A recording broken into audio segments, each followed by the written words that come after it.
Mėlyjeji, pakalbėkime šiandien apie klimato kaitą, tiksliau kovą su klimato kaita. Kodėl ji pas mus vyksta?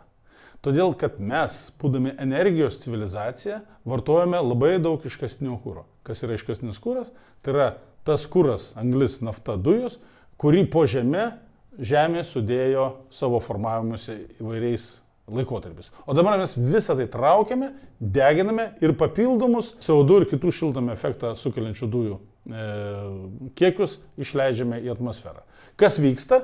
Vyksta tai, kad Žemė nebegali atspindėti tinkamo kiekio kosmoso energijos atgal į kosmosą, kaupia savyje, šyla vandenynai, didėja audros, audros keliauja žymiai didesnius atstumus, stiprėja vėjo greičiai, stiprėja liūtis ir mums atneša įvairiausias nelaimės, kurias klimatologai vadina orų ekstremumais. Ką reikia daryti?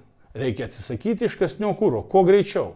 Mes Lietuvoje jau pademonstravom, kad galime gyventi šilumos ūkyje be iškastinio kuro, kur biokuras pakeitė anksčiau degintas dujas.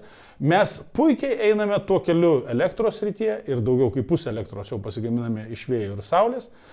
Dar turime problemų su transportu, nes didžioji dalis vis dar naudojami degalų yra naftos degalai, tačiau ir čia turime technologijas, kurių vystimas, o tos technologijos tai yra elektromobilizmas, tai yra biodegalai, pirmos kartos, antros kartos, sintetiniai degalai, elektrodegalai ir tai. Visa tai irgi galės pakeisti iškastinį kurą naftą.